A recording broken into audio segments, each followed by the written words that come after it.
annonceurs, chefs d'entreprise et autres. Bref, population d'ici et d'ailleurs, cet espace vous est réservé pour la promotion de vos produits et activités. Non seulement en français, mais aussi en fond, Dikamari, Fulfulde, Batonou, Dendi. À vous le choix.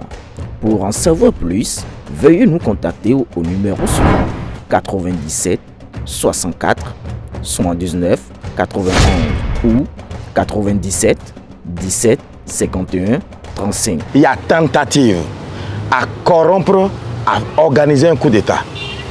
Et c'est la tentative qui a échoué parce qu'il s'est trouvé un Béninois. Et celui-là, je crois qu'il faut le féliciter. Et même, enfin, un général, c'est un colonel, qui a résisté à 1500 millions de francs CFA, c'est-à-dire 1 milliard 500 millions. Il a dit non. C'est le montant qu'on lui donnait pour aller réveiller un jour le président et lui dire, bon, tu as assez dormi, maintenant tu n'es plus président, c'est nous. Comme ce que exactement on a fait au pauvre Bazoum. Et ce monsieur a résisté. La justice va situer les responsabilités. Moi, j'ai été surpris et j'étais convaincu que c'était faux. Jusqu'à ce que j'ai l'insigne honneur d'être reçu le samedi 28 septembre 2024 par le chef de l'État. Et je lui ai posé la question encore. Évidemment, il n'est pas juge non plus. Il m'a dit ce qu'il en sait, lui. Et quand je prends le document partagé par NCA qui dit qu'on a souscrit à une assurance vie, il dit 55 millions. C'est largement suffisant pour moi.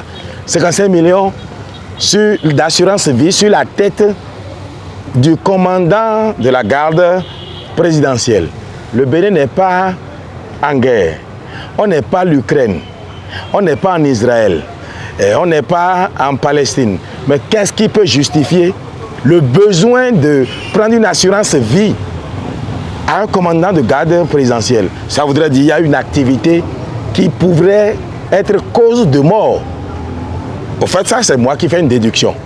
Donc, c'est cette sortie-là, même ce document, publié par NCA Côte d'Ivoire, qui a fini par me convaincre.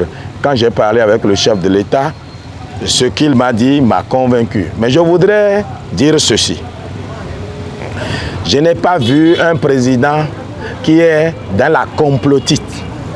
Je n'ai pas vu un président qui cherche à faire du mal à qui que ce soit.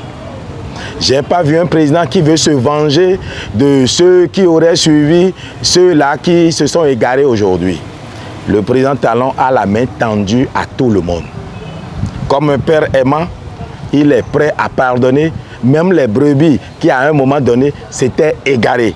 Parce qu'ayant écouté l'appel de l'argent, et qui ne serait pas égaré quand c'est l'homme du président qui vous appelle?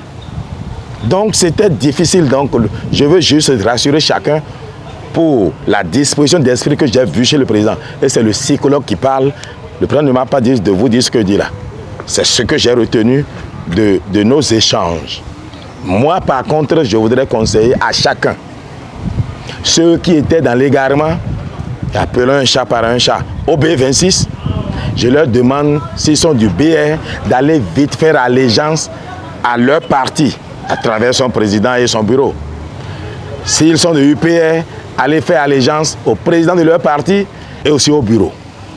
Et que chacun sache que le seul qui est élu, c'est le président Patrice Talon, et c'est à lui que nous devons allégeance. C'est vrai, ce n'est pas un trône. Pourtant, en politique, partout au monde, vous faites allégeance à celui qui est chef. J'en dirai pas plus.